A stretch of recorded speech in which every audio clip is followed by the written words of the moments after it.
noticing my Wisconsin tractor's been getting hard to start, and what I actually figured out is the head gasket's blowed right in here. I've been running this thing at night, and you can kind of see the fire escaping between the head and the block.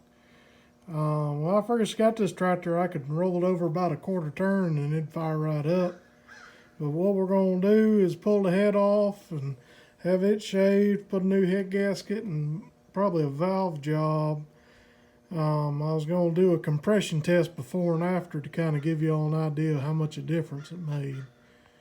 Now, I've never pulled this cover off, so it's always exciting. You tear these Wisconsins down, you're liable to find a mouse nest. So let's see what's in there.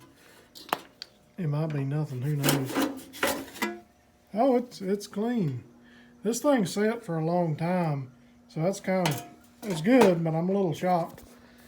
So next thing I'm gonna do, it's warm to the touch, but we'll pull the spark plugs out and do a compression test. Now this compression tester is about as old as the tractor, but hopefully it works. Oh yeah.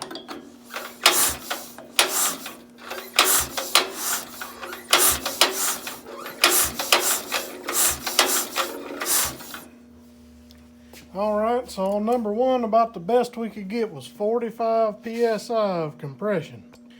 Alright, now we're on cylinder number 2.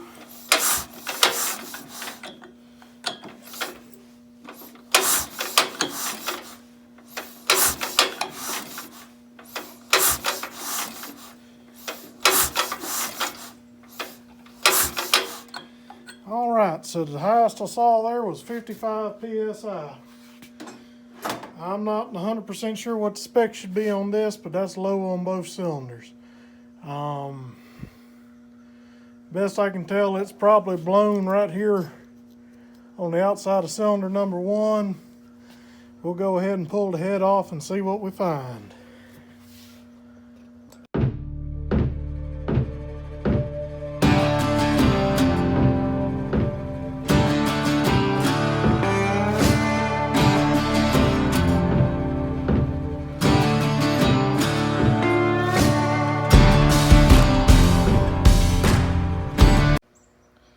So looking at the head gasket, it's hard to tell whether it's compromised or what. That doesn't look good, but the head won't stuck to the block. You know, normally you have to get a screwdriver or a pry bar or something to get the head off. So I think there was definitely a sealing issue, and we're definitely going to do a valve job on it. So I'm going to take the intake and exhaust manifold off and pull the valves out now.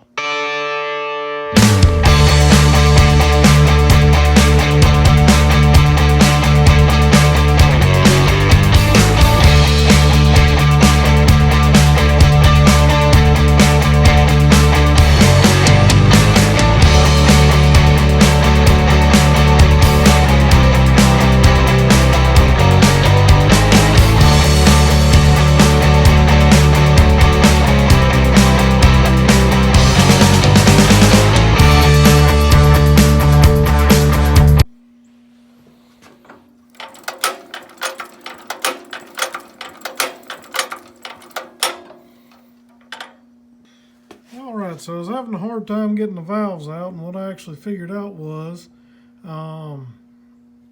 this tool's used for pins and bushings on like a 80s, 90s Chevrolet truck. It gets the spring out of the door, and it works perfect for taking these valves out of this Wisconsin.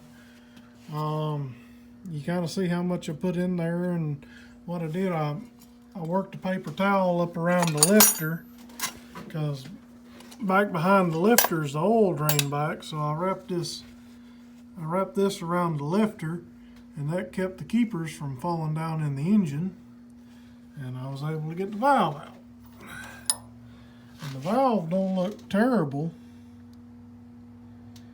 The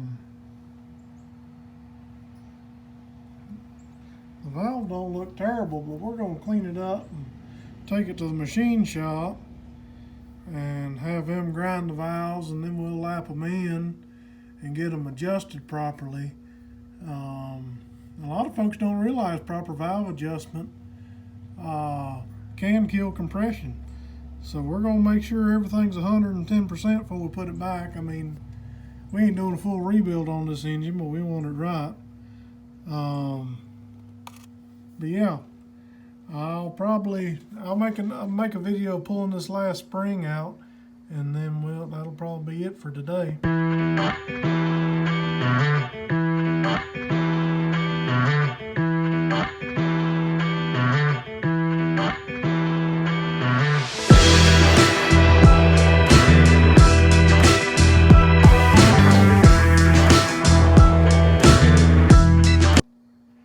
Sometimes it's just good to show how aggravating things is. Some people never, some of these TV programs are really misleading.